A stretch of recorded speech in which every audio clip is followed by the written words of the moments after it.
Okay, perfect. Hello, everyone. Welcome to this Alumni panel. Thank you a lot for being there. We're going to have really three very different slash interesting people tonight with us. I'm looking at them. They're in the same room as me physically. So that's what's happening at the moment. Before we start, I'm just going to give you, just in case you're joining this and you don't know much about the wagon, I'm just going to give you sort of a global overview of what is the wagon.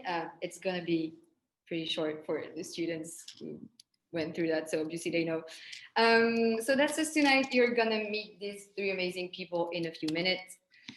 So the Wagon is a coding bootcamp. We are teaching in 40 cities around the world, so very international. A lot of alumni. We're almost at 10,000 bootcamp graduates. So yeah, this is going to be for the end of the month, which is super exciting. Currently, we have 4.98 star out of 5 on most review sites, which is super exciting, and it's also really what the bootcamp is about. It's all about making sure that our students have the best experience possible. Our students are also building web applications. Already more than 2,000 applications were built. And actually some startups were created from this application, which is also something that we really encourage. So that's always great to see. So yeah, as you can see, it's a lot of different skills. You really go way beyond just learning how to code. You know how to build a software, web app from scratch. You learn about design, you learn about product management, you learn about making it user-friendly. And you use a lot of collaboration tool to just make sure that when you finish the bootcamp, you're ready to work as a junior developer in pretty much any tech team. So I'm gonna let Farida start because I mean it's great if the bootcamp is great, but if people don't actually get job at the end of this, then there is not really a point, right? But tonight we're here to prove you that it is actually happening. So yeah, Farida, I'll let you take over if I actually can stop sharing my screen. Okay. Funny being in the same room and also trying to do this on Zoom. My name is Farida. I graduated batch 295, I believe. That was a whole year and a bit ago, so like last September. I now work as a product designer at a startup called Colmio. So yeah, it's been an interesting journey. I originally wanted to be a front-end dev when I graduated, but it's like, saying yes to things has taken me on this whack journey, but I'll talk you through it and hopefully someone can glean some sort of fun insight from what I'm about to say. Could you please enable screen sharing?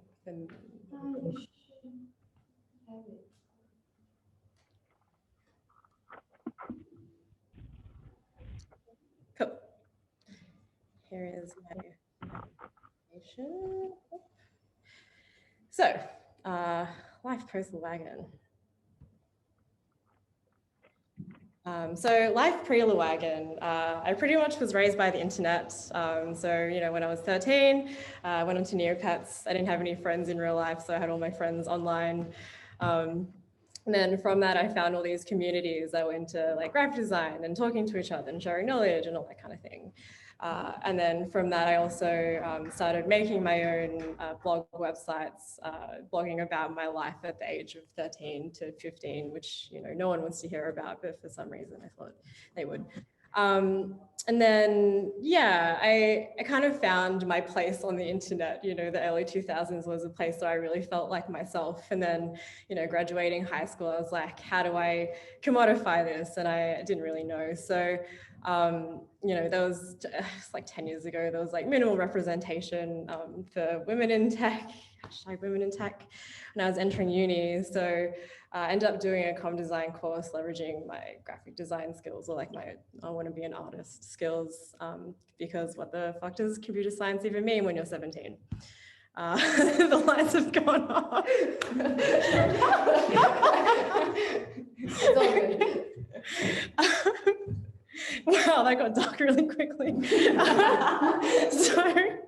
So yeah, I became a graphic designer. I freelanced for 7 years, and so I went from print design to digital design to WordPress development to where I am now. And I would leverage my existing skills to get to the next benchmark. So I would, from print design, started doing screens. I volunteered at the UN Association, told them that I wanted to do digital stuff. They put me in charge of their website. I made the website. I got paid for that. And then used that to get a job, and then hit that ceiling, realized that I wanted to be more in the product side, that like creating things that touched people and, solve problems for them. So that's when the Wagon came into play. And so, yeah, life post Wagon. So I, funnily enough, found a job through the Wagon Slack channel. Bit of an anomaly. It was only a 3-month stint, but then, working there, I realized, I had a lot of agency and my opinion mattered, and things that I said were being followed through with. And they offered me a full-time job, and I was like, I'm not going to do that unless I transition into front-end development eventually. And this was at the inception of the company. It was they were still in the feeder stage. So that's kind of where I'm heading at the moment. So from October last year to now, I've been a product owner, BA, I've done product design, like UX research and stuff. And I'm kind of really enjoying touching all the things, especially from an entrepreneurial aspect, like getting all those skills. Especially at the start, I was like, oh, my mates are getting front-end dev jobs or like dev jobs, like what about me? But learning to trust in the process and the journey while still having my mission in mind just is helping me like enjoy it. I did meet up some workshops, a bit irrelevant in the last 6 months, but I reckon it'll start kicking off start of next year. I use those workshops to sort of decide where in the tech industry I wanted to be. The Ruby workshops are really fun. The React meetups are a bit more serious, but I think I found a happy middle ground. And then, once I found the energy and space to give back to the community, I then volunteered for Girls in Tech after going to an event there. And I think that's also important for me as well. Growing up community, like on the internet was what kind of kept me sane. So giving back in that way also helps me feel fulfilled. So here are my learnings. Again, not very tech heavy, but hopefully someone can glean something from it. Know what you want. So companies have a mission statement and purpose, and do you? For me, it was, I use getting into front-end development as like a high-level goal where, if I'm presented with opportunity that, brings me in that direction, then I'll say yes to it. But if it doesn't, I'll say no to it. And then I'll get there when I'm ready. There's a good video called How to Find Fulfilling Work, done by his channel called School of Life, if anyone's a fan of Wanda Bodden. And it's about how you can find fulfilling work. So, you write down all the things you like doing, you add philosophy, and then, you can sort of workshop your own life. To be yourself and honesty matters. Sorry, this is cheesy, but I learned to be as authentic as possible, and then kind of created a positive feedback loop where I was receiving the energy that I wanted to give out, and then trust in the journey. So the tech industry touches everything. It's pretty much everything now. So if you've got a passion that seems away from tech, there's definitely somewhere you can bring that in that'll influence you at some point in your life. That just goes back to having a clear goal, but then allowing it to shift and to go at a pace that works for you. So if you're job hunting, definitely don't burn yourself out.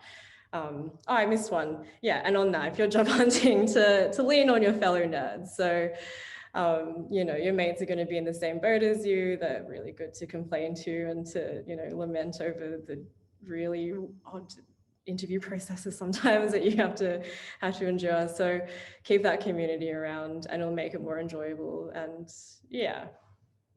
that's me in a nutshell. Hi guys, I'm Nick. I'm going to share my screen.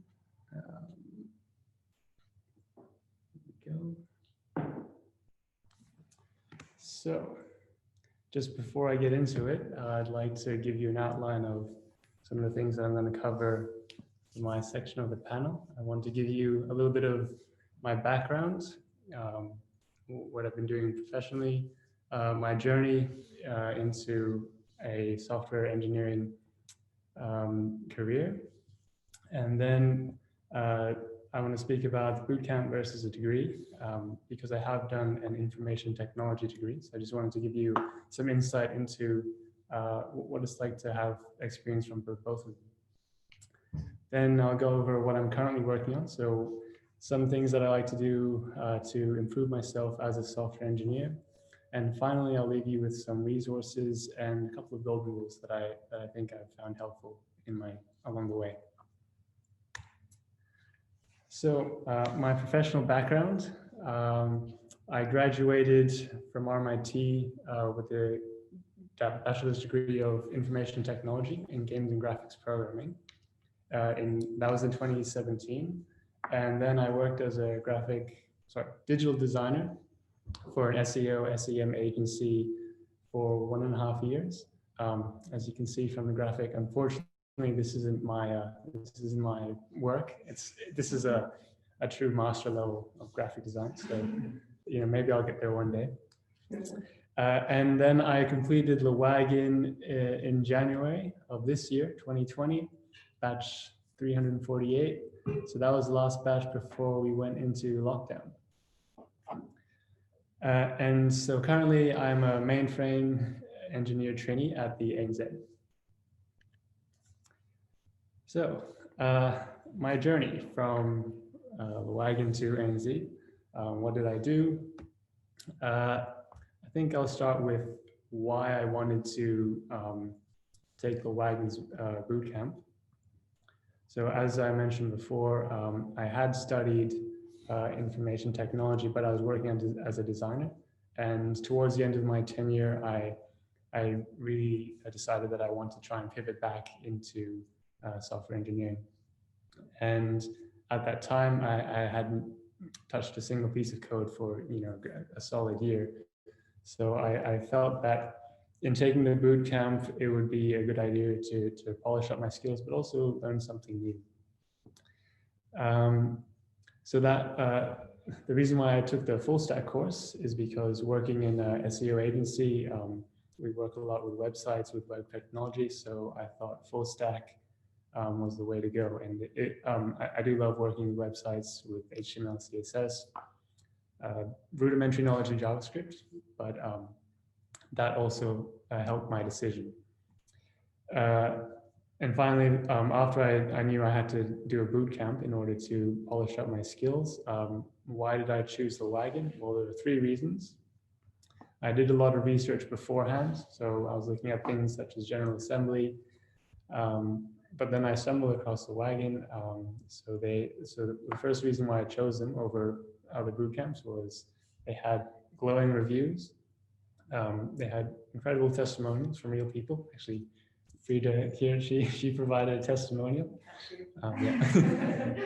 She'll have to discuss with Manon about the referral fee. Yeah, so there were real reviews from real people. So that was a huge factor. The second one was their technology. So what the Wagon has done with Kit and their learning platform, I haven't seen that anywhere else, even during my degree. So what they give us is Word documents, giving 5-year-old curriculums. So that was another thing which really blew me away.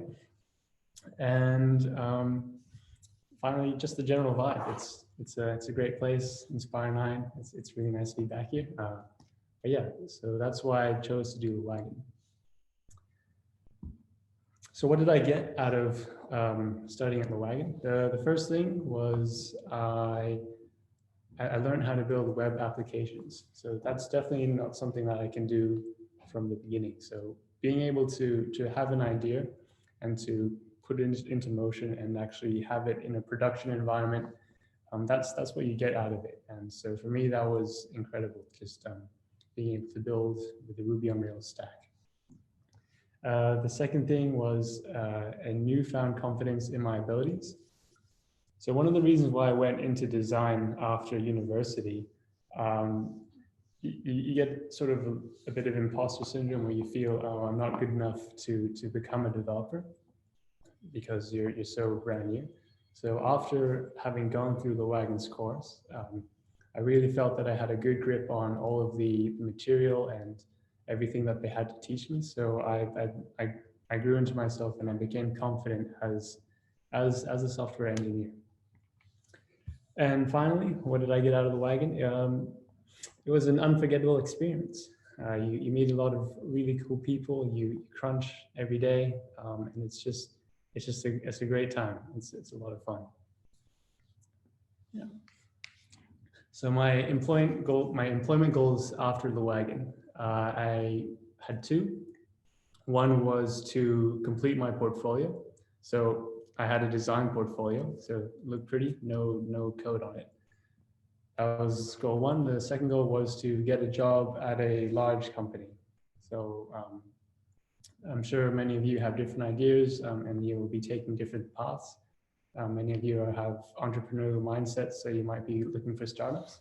For me, I just wanted to sort of enter a large workforce, see what that's like. My job hunting experience. My batch was, the last one before lockdown. So I didn't have a lot of options in terms of going to meetups or catching up with people. So this might sound boring, but my entire application experience was just me sitting at my laptop, shooting out the resume. But it did work in the end. And I do have a couple of stories in terms of like the interview processes and a couple of jobs that I didn't manage to get, and I hope you'll question me about that later on. So I want to talk to you about the bootcamp versus my IT degree. Sorry, just getting my notes.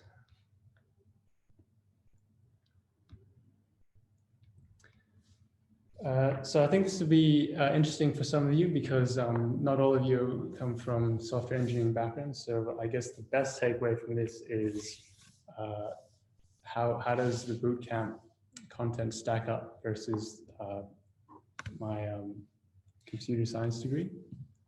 The first part I touch on is the initiation. So for me, my initiation to software development and just the coding world in general was in university, and I could see it amongst my peers in the Wagon and the bootcamp. It's like it sort of blows your mind when you first start to learn how to code and how all of these things really fit together. It's really, I use the words initiation because it's sort of not a cult, but it's a real it really changes your mindset about everything that we use. So often we take these devices and all of these, the Internet of Things for granted, but learning how it works underneath the hood, that's your true initiation. And I would say it's the same for the bootcamp and for the university. Being the doorway to that world, that's pretty much on par.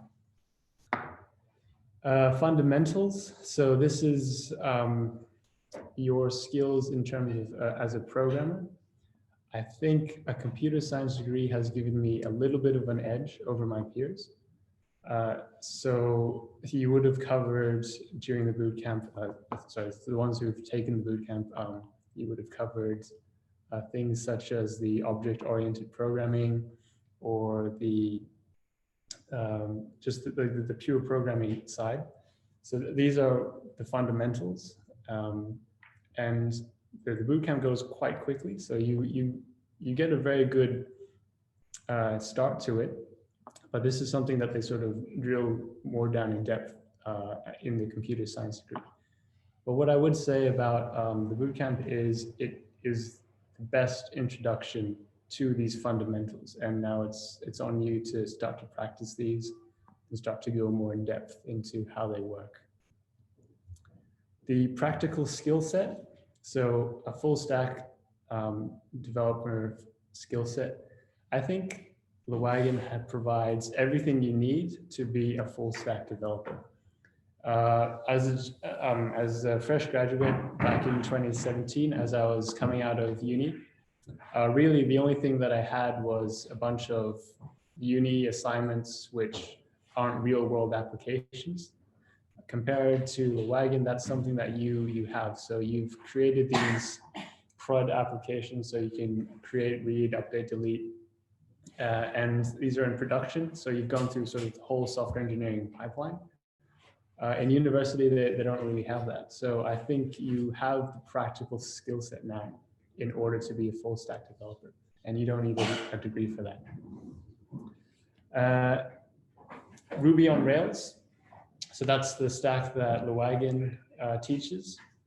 Now at university, I did take a course. It was called Rapid Application Development. And essentially it was exactly what they had at Wagon, except it was over 3 months.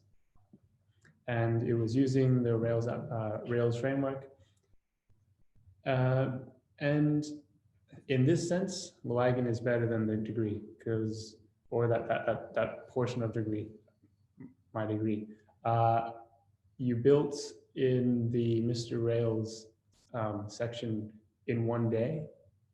So that application you built, what we built in 3 months. So that was our final assignment for that course. And yeah, it was a pretty sorry state that it was in. So it's really interesting what you can build after the bootcamp. Yeah, that wraps up my experience with my degree versus the bootcamp. So I hope that is a good insight into how they compare. So what am I currently working on? First thing is my tool set. As a developer, you have access to many tools. So your editor, GitHub, the terminal. I just like to keep looking back at these things and trying to understand them more, trying to read more into the documentation on how they work and what they can do to help me become a better developer. Because the code is one thing, writing the applications is one aspect, but your tools, if you become proficient with them, you can become a better developer. The second one, something that I'm working on, is my focus.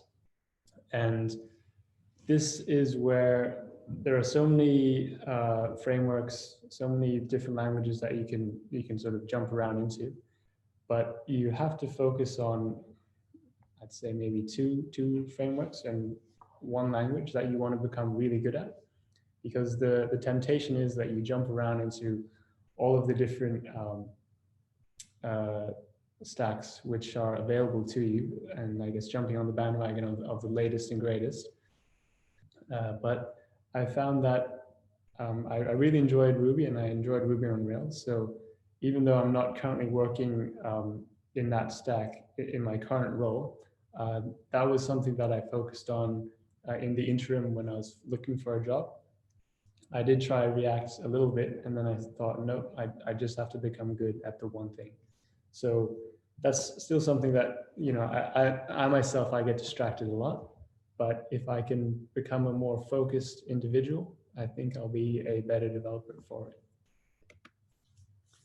So some resources, there are 3 here, which I think I refer to the most as I was looking for a job. The first one is HackerRank. So this is an online platform where you can experiment and learn code. And it's also the platform where many companies use it as the technical assessment. So they provide you the specs, and then you're given a time limit, and you just have to go and answer questions. So I'd strongly recommend you go make a profile, and they have many free courses. So this is a great way to brush up on your code or practice coding. And I mentioned fundamentals before. HackerRank will certainly help you improve on those skills. The second one, LinkedIn. This might seem like a no-brainer, but I was actually a novice in LinkedIn as well when I finished the bootcamp. And there's actually a setting where you can get them to drop the posted jobs in your chosen fields into your email inbox that you want, and it does that every day. And that's actually how I got my role. LinkedIn sent me an email from the ANZ. They said they're looking for trainee engineers, and yeah, I followed that link. So I really recommend you get on that platform if you're not already, and just see what it has to offer, because I think they're offering many more things these days. And the final one is Kit, the Wagons Kit, and that was something that which was really awesome about the bootcamp.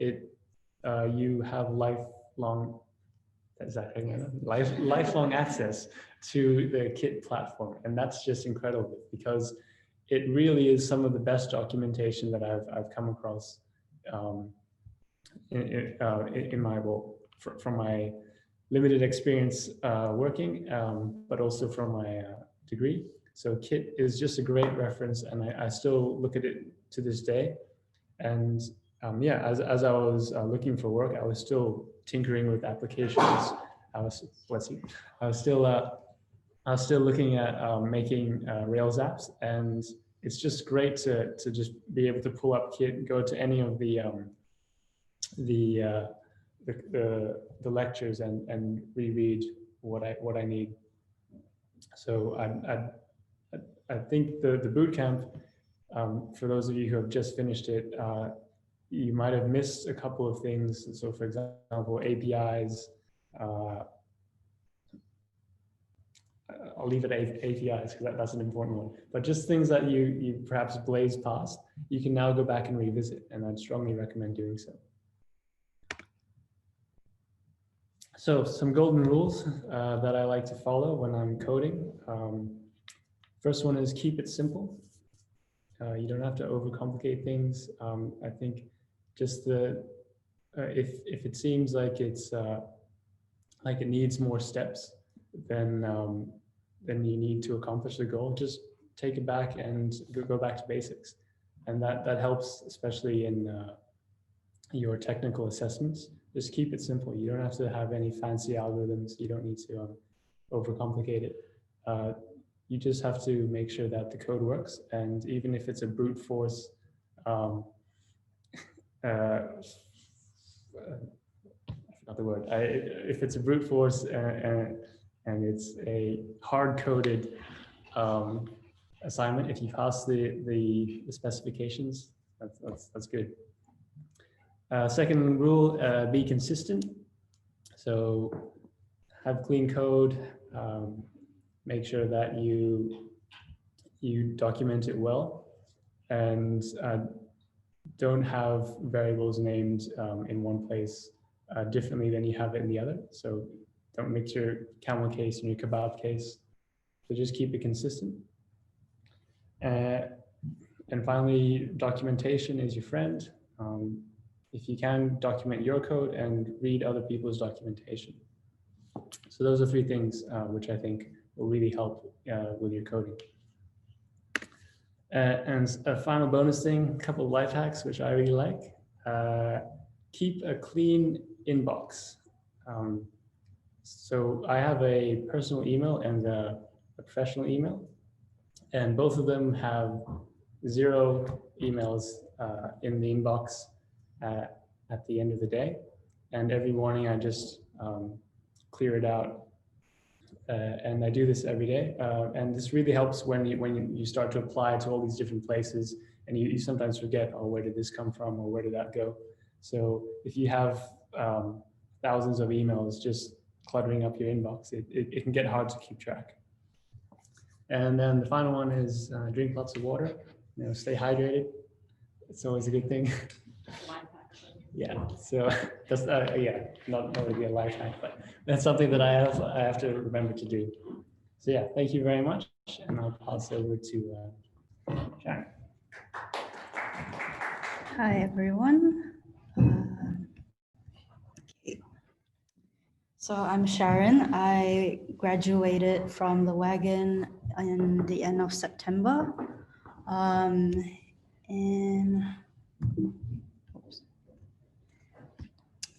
So yeah, so I'll just share with you like how I got to where I am today.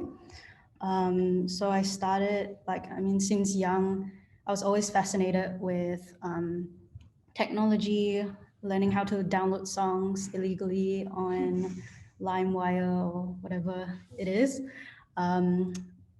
My brother always like inspired me with like all these tech stuff, new tech gadgets and everything, and I was always like fascinated with them. But I always felt like I wasn't good at math or I wasn't good at science, so I couldn't do anything that was related to that. But I just went, I also had a special like passion. I have a passion for people with disabilities because I have family members with disabilities as well. So yeah, I just thought I was going to work in the medical field or like special education or something like that, which is why I went on to study speech pathology in university and graduated in end of 2018. But during this time, like during the last year of uni, I got into cryptocurrencies and was really frustrated with the apps that were out there. So I thought, why not like build one myself? It's like it shouldn't be that hard, like or a complete yeah, not what I thought. But yeah, I thought, okay, maybe I can design something because I was also interested in design. Like I'm one to like be interested in everything and want to learn everything. So yeah, I went down the rabbit hole of like, how can I make the experience better for myself? And like, how can I build an app for myself that I could use? I got a couple of friends to like developer friends and other friends who were interested to go on this project. In the end, it was too hard. Everyone was busy, didn't have, enough time to like do this side project. But that's okay. That led me to do a couple of courses online while I was studying. And my brother has a startup as well, which I then pitched to them that I should be their designer, and thought that okay, like I was like, oh, design's really important, blah blah blah, the whole spiel. And yeah, that's where I went and was the only designer on the team with like maybe like 10 or more developers.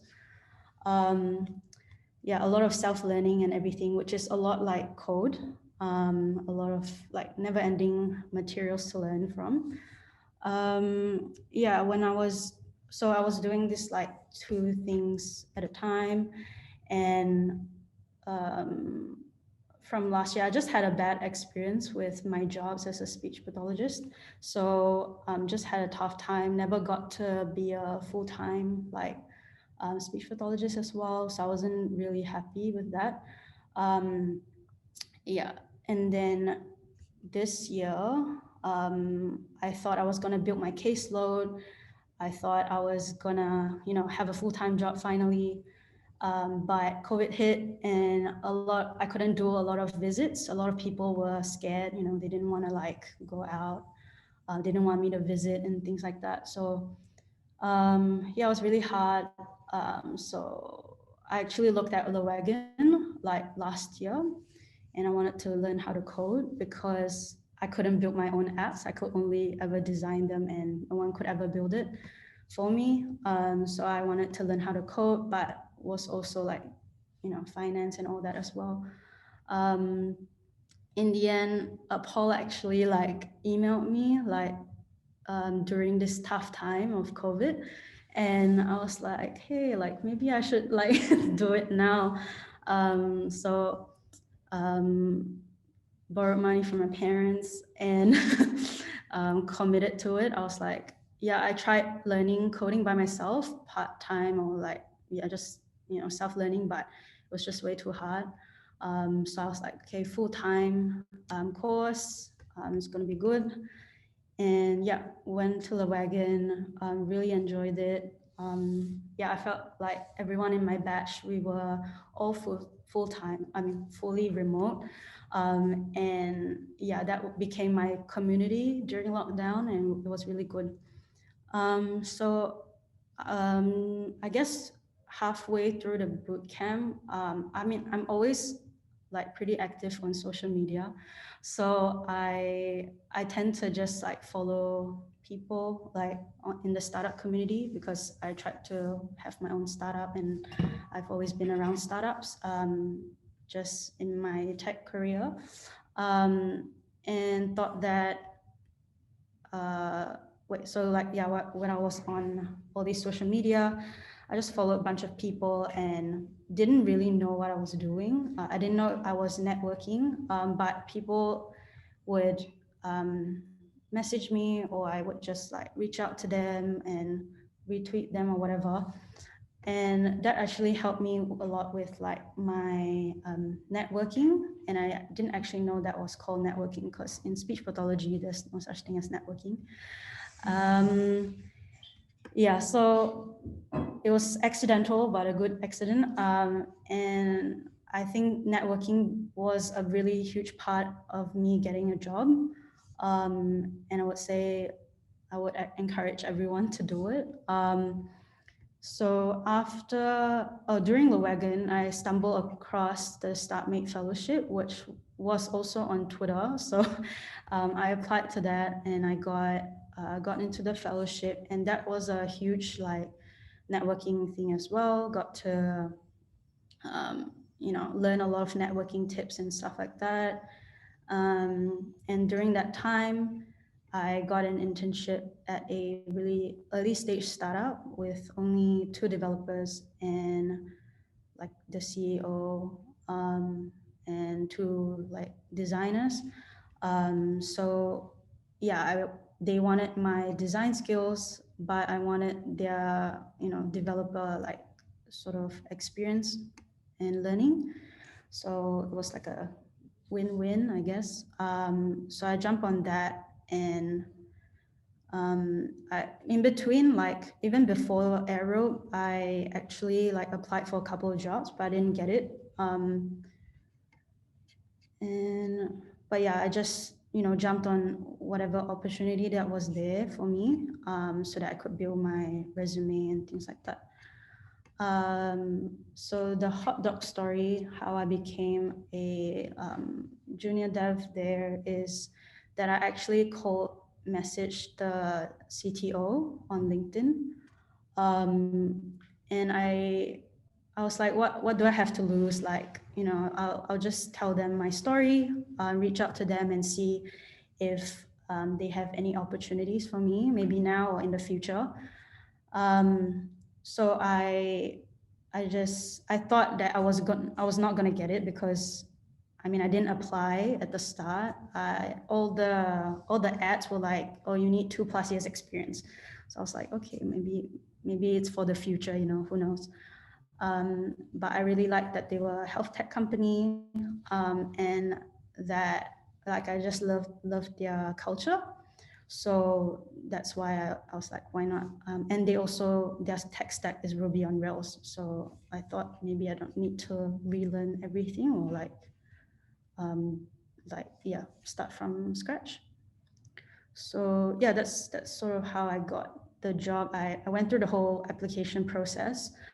I didn't get any referrals or anything, so it was like cold message on LinkedIn. So maybe try it someday. Okay, so I guess I pretty much tell like a bit of everything here, but I guess what I want to talk about is the mindset, what I did throughout my whole journey on the past few months, and why networking is really important in my opinion.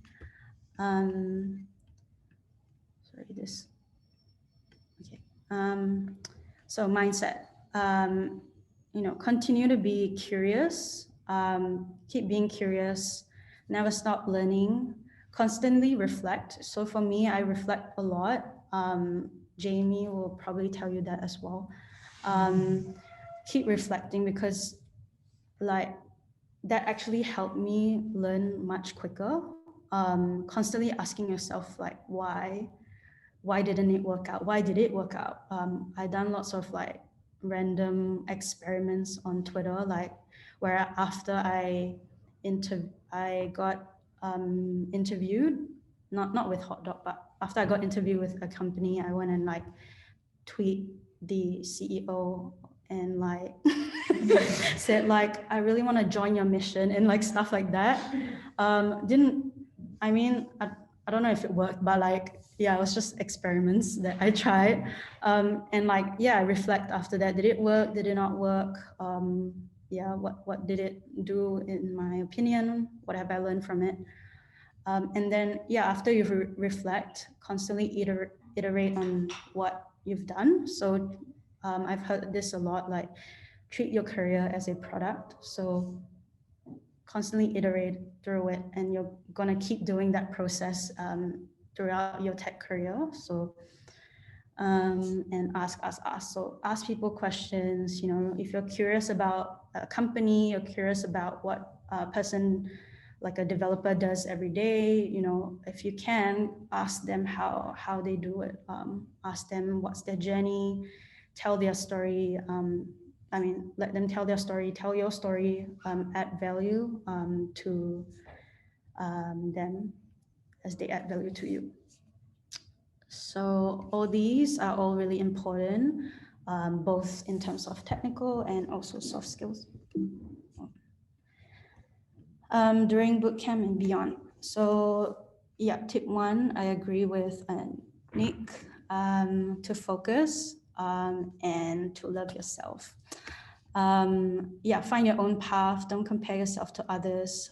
It's really hard. Like I found myself comparing like myself to others a lot, but I always try to stick to my lane and, you know that, okay, if I like Ruby, then I'm gonna, focus on Ruby. If I want to be a dev, I'm gonna focus on being a dev, and not like, oh, everyone else is also a designer, or everyone's a unicorn or something. Like, yeah, like try not to do that too much. I mean, don't do it at all if you can.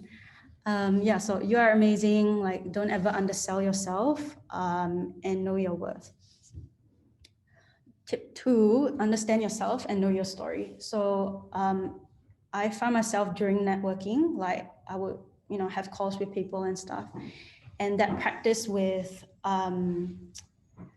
practicing telling your story helps you understand yourself. Like I felt like the last few months I was quite like inward looking, like, and also maybe talking about myself a bit too much, but actually like it helps like with getting a job, because when they're doing screening interviews and stuff, like you have to tell your story, you have to keep telling your story every time. So getting your story right, also same as what Jamie says, yeah, like know what your strengths and weaknesses are. Sometimes when you're just networking, not for a job, just to like get to know some other devs in the community, they might tell you what your strengths are as well, what they see in you. So, ask yourself, what are your values and passions? What are your priorities? So for me, my priority was to get a job like ASAP because of financial things. And yeah, I just wanted to get a job as soon as possible. So I put in a lot of work and, keep finding opportunities for myself. So yeah, find opportunities, telling your story, practice telling your story to new people that you met, or whatever way you can. Yeah, what are the common themes around how others close to you view you as? So yeah, like maybe ask people around you, what do you see in me? What do you think my passions are? Because that will shine the most, and it's really important, like with culture fit, like when it comes to companies. Find evidence of how you have displayed your values. So this comes into play when you're doing your resume as well. Like try to find like evidence of, so let's say I'm really passionate about healthcare or people with disabilities. So I've done some like projects or experimented with some things in the past during my speech days, and I just put that in my resume and say this was a project that I worked on, like a talk to customers or something like that. Even that helps. Obviously, you have to align with like what the company you apply for as well. But yeah, like find evidence to display, your passions, so that the people that interview you can like know what to ask you as well, and they can see that through your resume. Yeah, the more you understand yourself, the more confident you will be. And tip 3, research. So find out what the companies or tech stack you like to work for. Yeah, really focus on that. And this links to like finding evidence. So the more you know about the company, the more you can like show them through your resume. Interview processes, how you get to your dream company depends on how the company hires. So for me, like when I went to Aero and versus like Hot Dog and things, and like along the way, I've applied for other like bigger companies.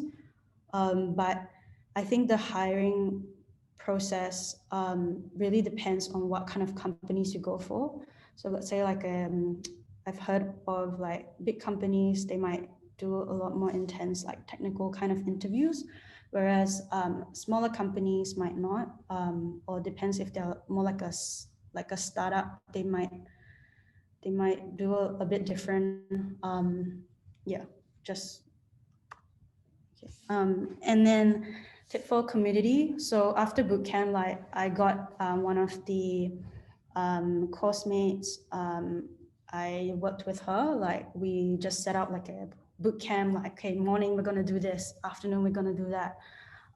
And whenever we have networking opportunities, we were just like, okay, yeah, you can go and do your own thing, but try to like commit some time to like be accountable to each other, because after bootcamp it's like you're all by yourself, and sometimes it gets a bit hard to concentrate, and you'll be like, oh, there's other better things to do, and you tend to like avoid difficult things. I mean, I do a lot, so if I could, I would like not do code and coding challenges because they're really hard. But yeah, working with a buddy really helps. Help others by sharing. So sharing your story, sharing what resources you found, constantly like help others, ask for help from people around you, attend workshops like Jamie's workshops and things, or whatever like networking stuff there are out there. And yeah, tip 5, be intentional. So like, what's your plan? Like, do you want to really work on your fundamentals, apply for a big company? Do you want an internship? Do you want to learn through an internship, through real life like projects? Or do you want to work on your own project? So, set out a plan, a goal. Be intentional with your networking. Don't like send a general message to everybody on LinkedIn. Like, try to personalize it, because that also like reflects on your image as well, and how much you actually researched. And have a really clear ask of why you've reached out to them. Personal branding was something I worked on a lot in the past few months, with like resume or like LinkedIn post, Twitter. Tip 6, reflect and self-awareness. So that is the same as the one before. So how can I do better? How did I portray myself during that call? What did I learn? Having theory of mind is something I learned in when I did my degree, but basically being the ability to put yourself in the shoes of someone else. So when I went to interviews, and after that, I will keep reflecting and thinking like, oh, what did I think? Like, what did they think of me? Or maybe I said this, it might have been offensive, or like maybe it might not have come off the right way. Maybe I should rephrase it next time for the next interview, stuff like that. Fail fast and learn fast. So that was what I was doing, because I wanted to move really quick. So networking. So out of 20 like sort of people that I've met or like tried to network with, 3 of them were cold messages. I had 11 screening calls, 6 catch-ups or introductions. So they weren't actually like, I didn't really like send my resume out a lot or applied to many jobs. Some people just reach out to me because of my personal branding, like through LinkedIn and stuff. And yeah, I only applied to 5, but a lot of the applications, because I've already introduced myself, I didn't actually need to like write a like cover letter. It felt more natural for my like the where I approach things, like just yeah, telling my story and saying I'm looking for opportunities, or I would like to know more about the company, or I'd like to know more about your story. Found it really interesting, or stuff like that. And I got 2 offers. So like it's really a numbers game. I went the soft approach to getting a job, and it worked for me. So take home messages like growth mindset, create your own opportunities. So don't wait for people to like tell you what to do. Like just, you know, even if there aren't any job openings, or they seem like, oh, they only want 2 years experience or so on, just go and like ask and find out who might be the right person to ask the question. Say yes to things. Yeah, say yes to failing. Like it's okay to fail. The more you fail, the more opportunity you have to like succeed as well. Community, rely on your community, reflect, never stop learning, fail fast, learn fast, put yourself out there and find your own path. Yeah, you can connect with me. Thank you. So perfect. We'll just take questions. So you can either put them on the chat channel or just unmute yourself. That also works.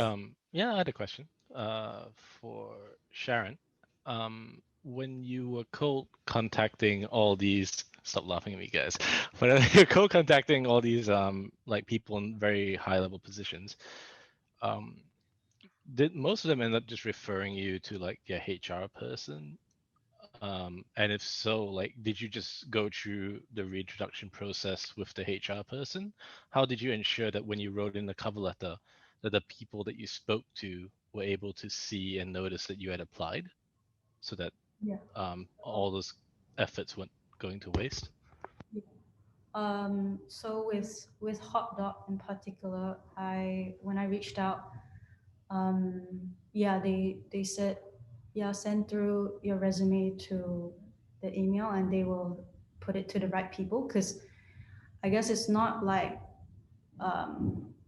every company has its processes, and even if that person send your resume in and you go through the whole process with like the whole proper process, you actually have a good word from that higher up person. So it actually helps. Even though like, yeah, I did go through like the screening call and everything. It's just procedures, but you have that, like, I guess you're not completely cold, like they don't know you at all. Like maybe they only see you through your resume. But this, like, you know, even if it's like a message that you send to them, giving an introduction of who you are and what your intentions are, what you might be passionate about, why might you want to work at that company in like a short sentence or 2, that actually helps you like, yeah, have a better like position, yeah, with the company, I suppose. Yeah. Thank you. No worries. I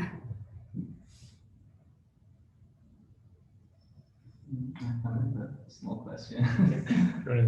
This there. is for all of you guys. What would you say if you had to give a rough estimate of the portion of time you spent to like improving, building on your portfolio, and like actually job hunting and doing those kind of activities? Were you guys mainly focused on I need to get a job, I'm just going to spend all my time reaching out to people and applying, or were you also setting aside time to work on stuff and progress and develop those?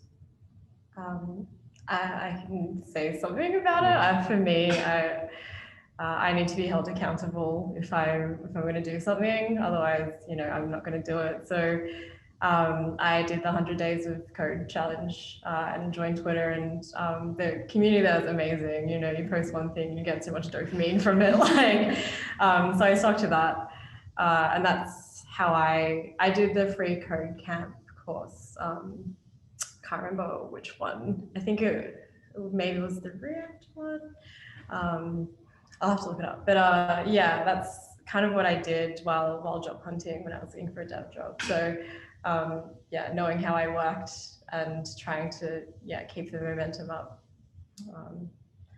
And yeah, feeling rewarded by it in some form. So that's kind of what I was doing. Thank you. I would say I went full-time on the portfolio in the beginning because I wanted to, whenever I applied, have the best foot forward first. So that took me maybe a week to put together. And all it really was, it was a glorified resume. So it was a landing page. There was no navigation further into the website. So it just outlined my work experience, my keystone projects, and my education. So you don't need like a super complicated portfolio, but if you want to add to it, you can. So yeah, I tried to get that out of the way, and then I was, when I was looking for full-time work, I was also freelancing, but I didn't juggle the two. Thank you. For me, it's like 50-50, like whenever there's like networking opportunities, I'll go for that. But otherwise, it will just be, learning my fundamentals to prepare for interviews. Good question. I think Anton sent me a question, so I'm going to ask it for him. So he was curious about the interview processes and the technical, especially the technical part. Yeah, this one's for you too. Farida's looking at this. Oh. I don't know. For me, like for hot dog, there was a coding challenge. So a few that I went for didn't have a coding challenge. I think I was like specifically choosing those because I have like coding challenge phobia. So like even though I was trying really hard to like do all the fundamental stuff, like I went for those that didn't have coding challenges. But with Hot Dog there was just a take-home one, and it was like a few of the ones that we like. It's similar to what we do during the boot camp. So just short coding challenges. And yeah, I've heard of some that were like you had to write the specs and everything, but mine didn't. Like you didn't have to write any tests or anything like that. It was just like the HackerRank kind of coding challenges. Yeah. So in total, I did 3 coding challenges. The first one I did was for Zero when I was applying, and that was on HackerRank. So the way it works is you're given a link and you have 1.5 hours to answer a couple of questions. So you're given the prompt and you have to actually write the code. And they allow you to choose the language that you answer the questions in. So I actually chose Ruby because that was one I was the most comfortable with at the time, and it really helps to speed up the process. After that, I had another one so this was with a small company that I was applying for because I was a little bit mercenary at that point, so I was sort of applying everywhere. But that actual technical assessment, I was sent through a GitHub repository, and I had to just comb through it and try to get it to run. So that also involved installing Docker onto my machine and running it in the virtual environment. And that was probably the toughest technical assessment that I had of the three. But what I did was I actually emailed the business owner who had sent me the technical assessment, and I asked him, like, how do I do this, because I'm quite lost. So it was a small company, so I hedged my bets on that one. I don't think that would have worked on a very large company when you're interfacing with a recruiter. But because it was a small company, because it was the business owner himself who was sending out the technical assessment, I asked him straight up, like, can I have some help with this? And it was because of that that I managed to go through the assignment. And I did reach the interview stage, and he brought that up. He said, you know, you're the only applicant who actually asked for help. So in these situations, you can do that. I didn't get that job because, yeah, in the end, I think I didn't really want to work for that company. But I think that's just like an interesting story in terms of some of these smaller technical assessments. Like, don't be afraid to ask for help. And the final technical assessment was with the ANZ, and that was again HackerRank. So I did it in Ruby, which is great. But there was one question which asked me to iterate through transactions for the day and just find out which ones go to which branch. So in these technical assessments, it does help to polish up on those fundamentals, because you are going to be doing some very rudimentary coding tasks. And at the end of that assessment, I was actually failing a couple of the tests, because HackerRank will check your code on the spot. And the test that I was failing was speed tests. So Ruby was a bit too slow. But when I got to the interview stage, I actually rewrote my code that I did in the technical assessment and improved the speed. And that was actually like one of the keystone projects that I presented to the interviewers, who were the technical officers. So they understood what I was doing. And yeah, just relating back to the technical assessment, showing that you're willing to improve and to keep looking at it, it really helps with your applications. I also just thought of another. So before I even learned how to program, I managed to get an interview with CSIRO as a software developer. I was like, sure, why not? And so I went through, so it was just one interview. I went through the question, it was a panel of 2 people, and then they got me to do a whiteboard test. And it was basically just do FizzBuzz in whatever kind of language you want. I was like, what the hell's FizzBuzz? Because I had never touched code before. And so I did it, and I had a rough idea. I did like jQuery into vanilla JavaScript, my like self-teaching times. But the ability to sort of communicate the struggles I was having, and then I even said like I would usually just Google this, and then sort of left it there. Like I didn't end up getting the job, but I did get a call like a week later saying, you know, you interviewed really well, you communicated really well, you weren't too scared to like say that you were having troubles or ask for help, even though they didn't help me, but that's fine. So they tried to create a job for me, but then that was the year that they cut funding for CSIRO. So yeah, that fell through. But yeah, just the ability to be okay with the fact that you don't know something and communicating that and not being scared to shows that you're willing to collaborate and learn and be a bit, you know, eat your ego a little bit. So yeah.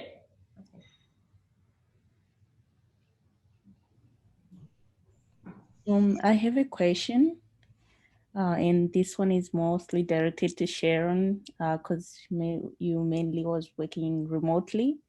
So I'm thinking of doing the course, but I'm in New Zealand.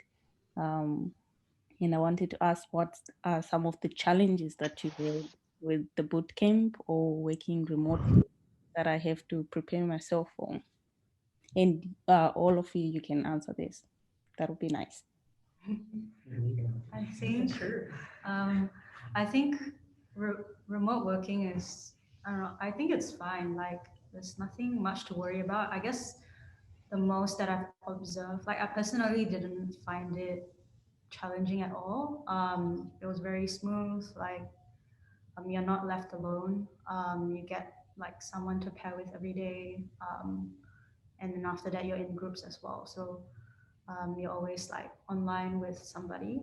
I guess the most you have to prepare is like a good internet connection and like laptop that can code with, because most of the people that struggled were the ones that had laptops that weren't as powerful, that would shut down a lot, which is, yeah, it disrupts the learning. So I guess, yeah, just internet and laptop, that's good enough. Yeah. You guys want to answer? Yeah, I can share a bit on that. Robert and I have just finished, and oh, which one? We got one. Hey guys. And obviously we had COVID, so we couldn't. Yeah, I didn't. Definitely didn't. But we couldn't meet up in real life, so we did the whole thing online, and it wasn't an issue at all. Like, the teachers are there, the materials on all online, and as Sharon said, definitely a good internet connection and a good laptop makes a difference. Because I know that in the last project I was working on the seats and I had to drop them every time, and that took me like 10 minutes. And the replan took me another 10 minutes. So definitely want some power behind your computer, but in terms of doing it remotely, I don't think there was any issues at all. Yeah, I'd agree there. I mean, at first you'd think that you're missing out on a lot, but it was quite funny for the last 2 weeks when we were doing our projects, they actually opened up the working space. I think people came in for about one or 2 days, and then it was everyone just went back to working from home because they were more used to it. It's a little bit easier to focus, actually, because you're in your own space and there's not people walking around. There's not a lot of noise, especially these kind of co-working spaces. They're like all open, and there's music and stuff. So it's actually, I've personally found, and I can probably speak for others when I say it's actually a bit easier to just code from home. And you also have your setup, if you have like 2 monitors, it's easier. So if that's something that's causing you to hesitate, I would say don't even worry about it. Yeah. But maybe Susan has something to add, because she actually, she was in Brisbane for the course, and maybe there's an aspect of not being able to meet everyone. I mean, at least for the people in Melbourne, we eventually could meet. And before the course ended, we actually like socialized a couple of times on the weekends. And that was really nice to like actually bond. So yeah, we're buddies, right? But, maybe Susan or Rachel, like you could give some perspective on what it's like when you're kind of in another city, because I don't know how that feels. Lavina, did you say you're from New Zealand?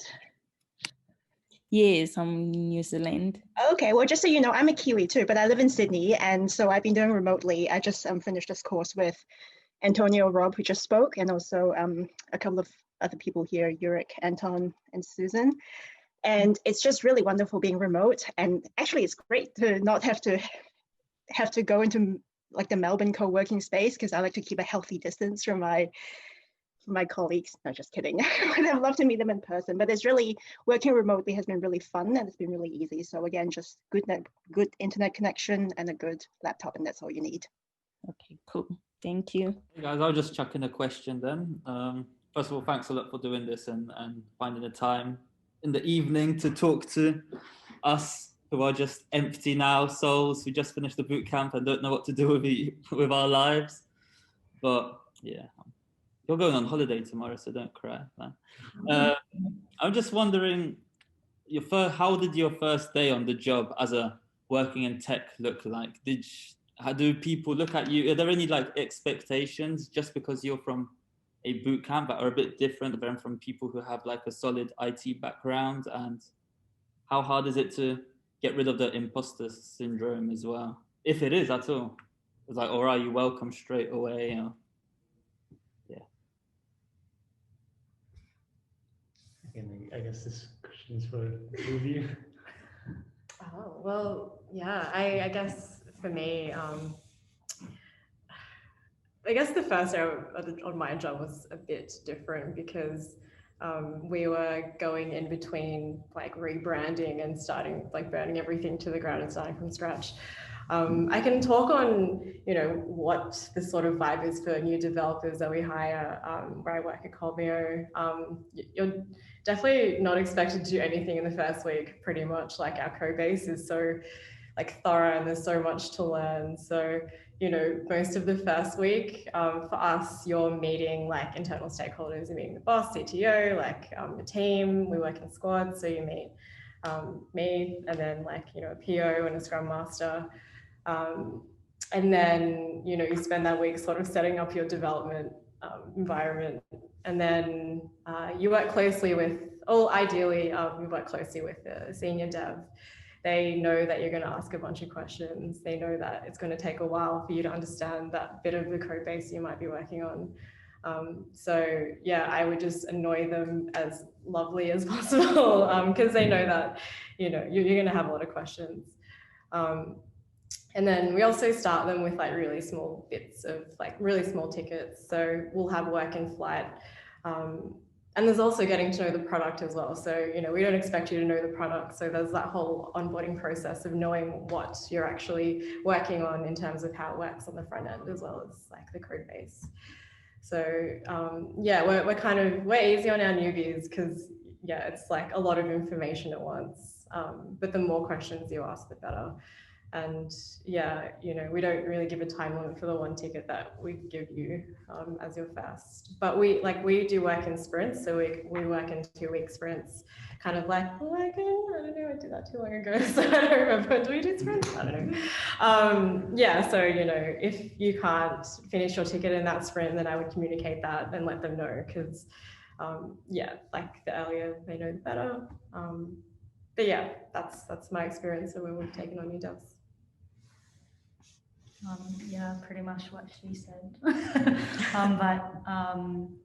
Yeah, just mainly like inductions, getting to know the team. Like the goals that they set out for me were just like the first 2 weeks were just to like work well with the people that you're going to work with,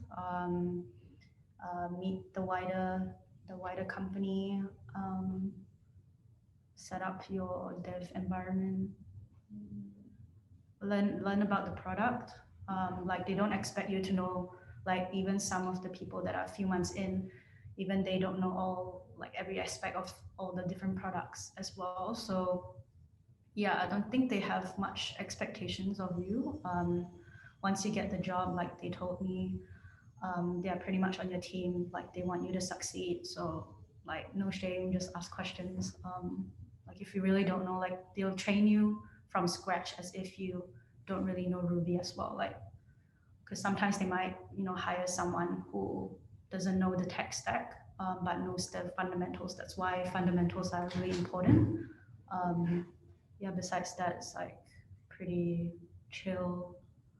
And working from home is pretty chill too.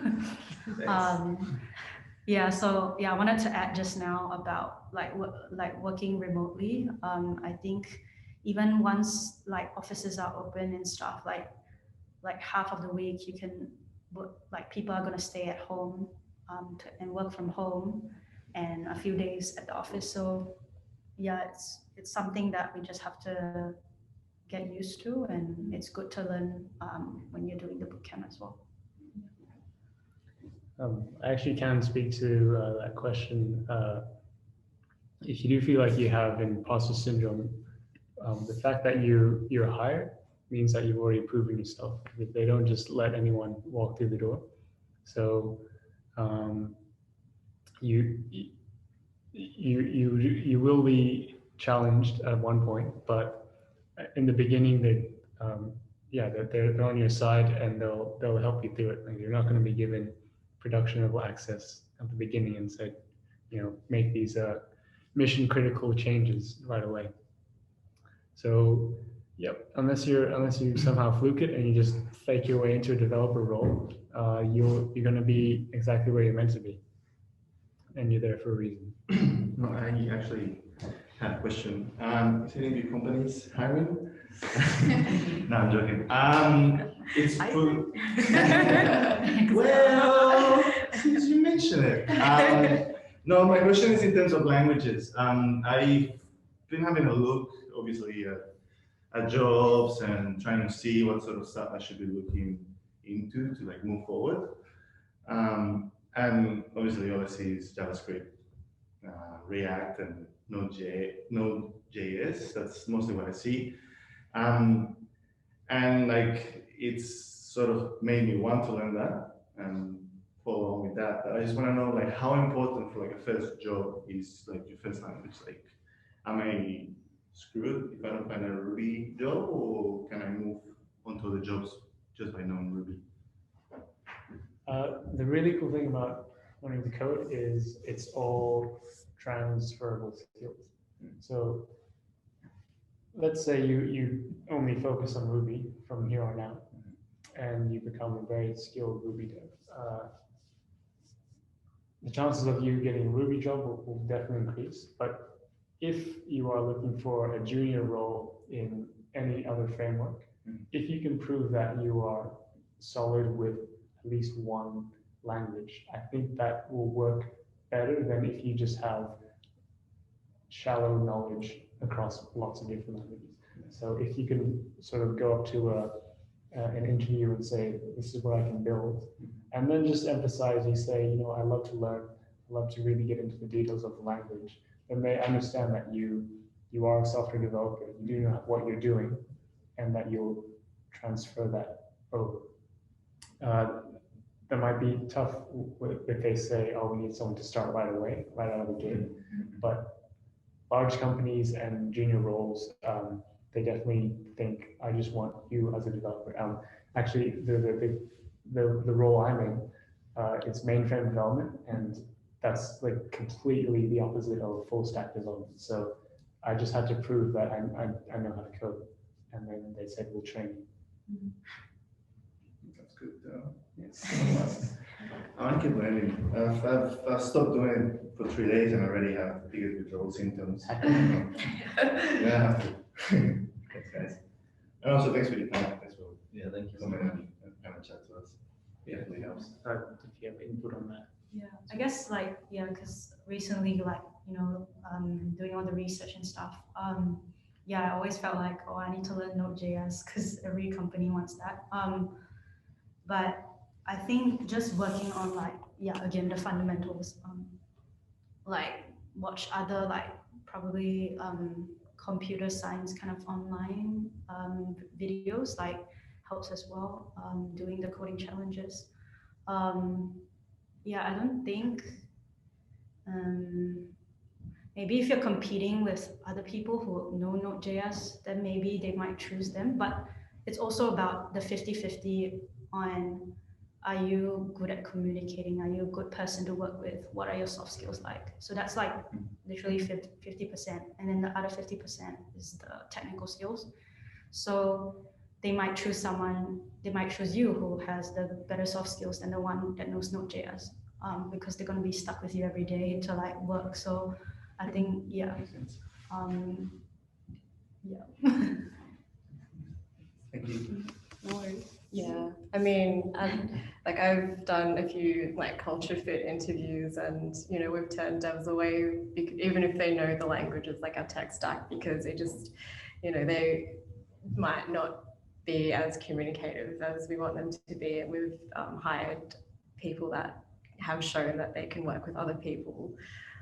So yeah, I think like getting really good at one language as like, you know, starting off where you are now is really good, because then you can still like express yourself through that language, and there'll be a dev that'll be like, wow, this is really clean code, even if it's not in our tech stack, and this guy was really awesome. So yeah, I think it's good just to tunnel vision regardless. One like major tip I think for me was that when I did the coding challenges, like I did it myself, but then I thought, oh yeah, I'm like my thing, oh, you know, pass the test, like I did pretty well. What I did was I made comments on them And then on the Saturday, because it was like on a Thursday or something that I sent it. And then on the Saturday, because my brother, and I got invited to the next round of interview, which was meant to be a code review interview, like a technical one, to explain your code. But because I went, when I wrote all the comments, which then they didn't ask me anything about code during the interview. So it was all just like, what's your experience? What's this thing on your resume? So I think that was like my major tip, secret or something.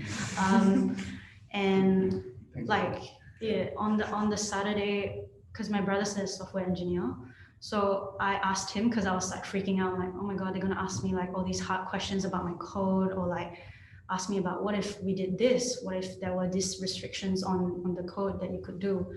And he like butchered my code. He was like, not efficient enough, like it's not good enough. They might ask you this, they might ask you that. Yeah, I think you should study like the code a bit more. And I was like, oh my God, like the whole weekend I was like, oh no, I'm gonna fail this interview. But yeah, write comments on your code that they don't ask you. I mean, that's just my experience anyway. Yeah. But I think it shows that theory of mind thing again, like having that empathy that someone else is going to read your code, they might not understand. And I was able to refactor some of my code, but I chose not to because I wanted people to understand my code, things like that. Like it does matter. And I asked for feedback once I got the job, and my manager said that they liked my comments. Yeah, and I guess that's why they didn't ask me about the code. So Actually, very good point. Thank you. No worries. Any other questions? I've already asked a question, so is it okay if I ask another one? Like, You're not allowed. You're only allowed. okay. Okay. I just wanted to ask, like, how is it working as a group when you code? Because like pair programming was one-on-one, but I don't think that's the case when you're working in a company, right? Like, so how do they? Is it more like the group works collectively, pushing the GitHub and stuff, but when it comes to actually writing the code, everyone's on their own? How do you guys handle like pushing code? Because when we were doing our projects, we found that you know, everyone had a different rate at which they pushed to GitHub, and not everyone was willing to speed up or slow down. And it was just like, you know, like everyone's working speed, they just push. Sorry. Yeah. I think when you get into a job, you'll actually find that the pace is much slower. So the wagon, it's very fast, and you definitely don't push as much as what you would have been doing during your presentation. Getting some cheapest laughs around here. Pair programming is a practice which is used across many companies, but it's not the standard. So it really depends on the company. If you are pair programming, then the expectation is you are following the company's coding standards rather than their speed, I think. So as a junior dev, you're not going to be expected to have the same output as a senior dev. And so if you're paired with them, really what they're looking to do is to make sure you're comfortable with the code that you're doing and that you're starting to conform it to the actual production level code. But the speed and the pace, I don't think that's the priority. So you're not going to be pressured to suddenly be able to write hundreds of lines of code per day. My experience, well, like my company didn't want to like give me tickets at the start. They just wanted me to like not be overwhelmed and just settle in slowly, like learning all the company stuff and procedures. But I was like, I want to like do something. I want to learn the code. So I was like, oh, can I get a ticket? And they gave me. They would write out like tips or where to look, because the code base is really huge. So they try to like tell you like what you should roughly do. And then when you're pushing, you're not actually like merging onto master, like you're making a pull request and then people review your code and tell you where to like improve on. And even before you ask for a review or make a pull request, like if you have like issues with actually passing the test or writing the test itself, like I would just ask the person that assigned it to me, so like maybe my manager or my other colleagues, ask them for help, like if I get stuck. And I'll just be like, hey, I'm stuck on Slack. And then they'll just be like, okay, let's pair. And then they'll just help me out with that. And then once it's passing the test and you think it's good, then you just like make a pull request. And then you don't even like deploy it. Like it's just like maybe you put some notes in there and like tell them to deploy it on the next release. So yeah, you don't like you're pushing, but you're making pull requests, and I think it helps you like be more intentional, because in bootcamp you're just like your commit messages are not even like legit. You're just like fix and like commit and push. Yeah. Whereas then you're like, oh crap, everyone's gonna see my commit messages. It better make sense. It better be like consistent. Things like that. So yeah, you're more intentional with what you put out there, because you don't want to be like looking like weird, and everyone can see it. So yeah, I think that's about it. Like they will guide you through everything. It's not like you're just pushing to master and break their whole product. So yeah, other people will deploy it. So yeah, maybe DevOps or something. Yeah, we have a crazy branching strategy at the moment, but the way that we work is, yeah, you need a minimum of 2 people to peer review your pull request, and then yeah, use that feedback if you get any, and then you can redo it, and then it goes into a branch that then goes into test, which then goes into prod. So yeah, that's what I have to add on that. I think you guys summed it up pretty well. Cool. Someone else? One last question. Ian, if you have a third one, you're officially authorized. So how do you guys still hang out with your batchmates? Hell yeah. Yeah. Yeah, I do. Yeah. Well, Farida and I, we did the course when we were still allowed to come to campus. So, just wanted to get home by the time the day was done. No. Bad humor. Yeah, we were there on campus, so we would hang out. Also, Friday drinks afterwards. So I suppose, how did you hang out with your classmates? During bootcamp, like we couldn't hang out, but once like restrictions eased, yeah, just like went on like organize sometimes we have our own thing. Yeah, It was fun. Like we met one person after one person. It was just like I'm adding a new Pokemon to my Pokédex. Yeah. It was really fun. Catch them all. Another second question. What was the dropout rate in your batches? Because it sounds so full on. So did any of other people dropped out? I don't think anyone. The total for the year was less than 2%, if that can be of any help. Like the total students that dropped were less than 2% this year.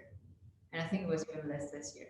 Especially during COVID. Yeah, especially during COVID, it was like all because of remote issues, etc. Yeah. So yeah, we didn't have any dropouts. It's very rare. Yeah.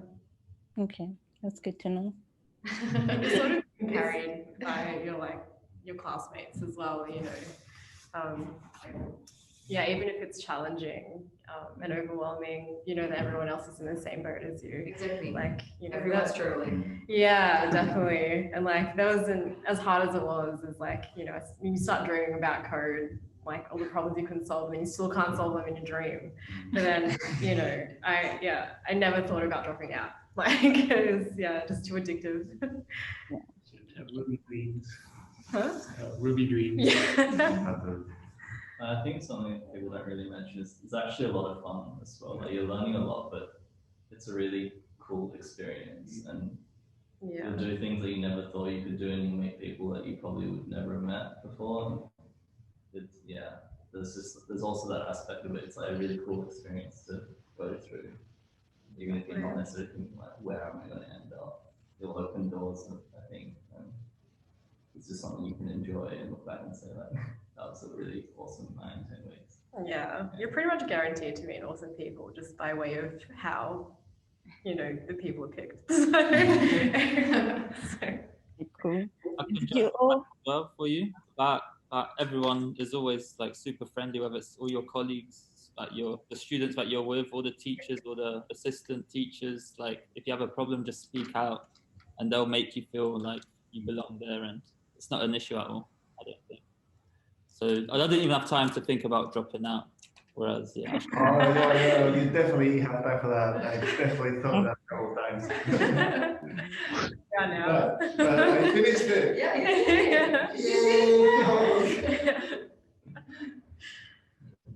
I felt like all the lectures were really engaging.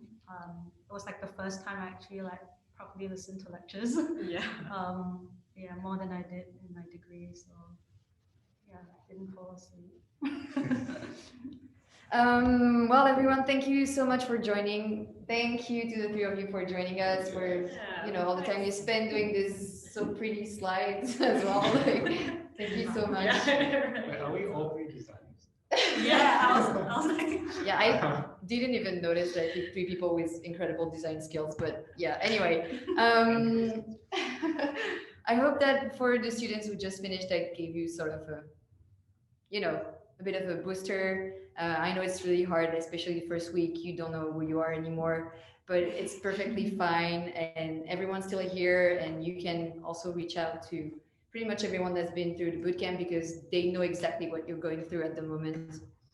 And if you're here because you are interested in the Wagon in general, I hope that it gives you sort of an idea of what we do, which is Zoom calls in small rooms with 5 computers.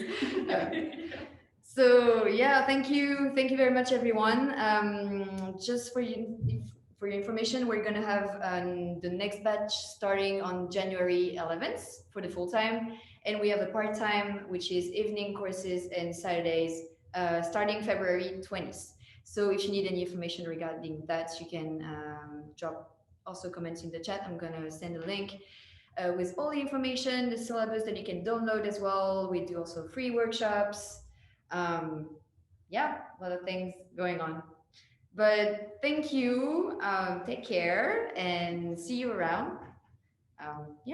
Good evening, everyone. Thanks, everyone. Thank you.